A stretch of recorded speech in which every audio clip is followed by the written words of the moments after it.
Well, hello, YouTubers.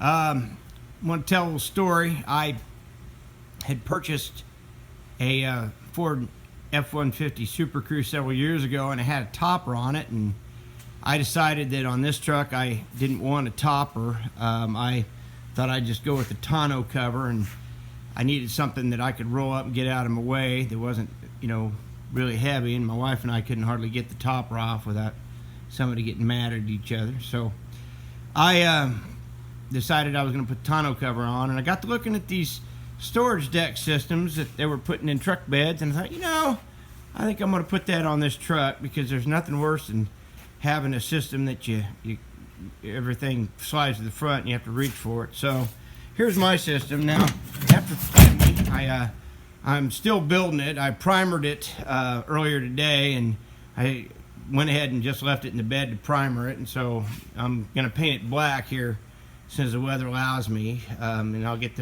my bed liner all blacked up and everything. But I built this almost entirely out of scrap. The only thing that's new are the handles on my drawers, and I put some hooks in. Now these hooks are, you can buy them at any home center. I think I bought these at Menards.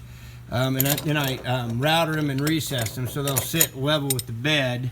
But these are all brand new, and I thought, well, I'll go ahead and take them out while I primer it, because I don't want paint over them, duh. And I put the handle back on just for drawers. These things were made almost exclusively out of scrap plywood, once again, with the exception of the deck and the drawers themselves. Got to do a little lubing up still on these drawers. But here was the system I used to build these. I had a bunch of scrap 3/4 inch plywood and a bunch of old 2x4s that came out of some concrete forms that we were never going to use again. So I went ahead and cut dados in the 2x4s and cut them to length, and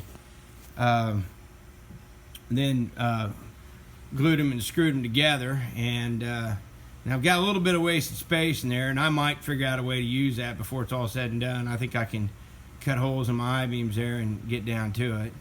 But anyway, the doors are 5 inches, 5 feet long, and I went ahead and while I was building them, I put them on the table saw and cut dados in grooves, and I've got some dividers to put in there so I can kind of divide the doors up.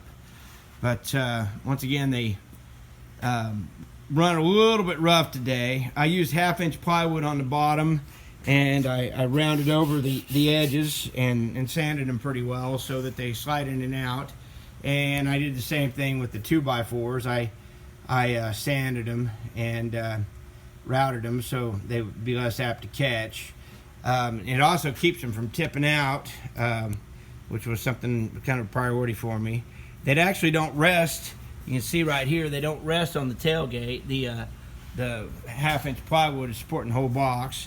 I pocket screwed them and glued them together down onto the box. I built the box first, and then pocket screwed them, and then pocket hold them, and then screwed them down. So anyway, my total amount of money, everybody asks, how much money you have. Since I had all the scrap plywood laying around, the 3/4 inch and 1/2 inch plywood laying around, the only plywood I was out with was the 2 pieces of the construction grade plywood, and that was about $30 a sheet at the Home Depot, and I got $30 in hardware. The primer was some Kills Easy Lock. It's actually got a texture to it, and like I said, I had to sand that off a little bit to get my doors to move in and out. But so the primer was left over, and then I'm going to end up buying a bucket of paint, so I'm going to have about $80 in it. Now, I did buy some other stuff for it. I've got some drawer liners and stuff like that. I don't have them in right now because, like I said, I just primed it.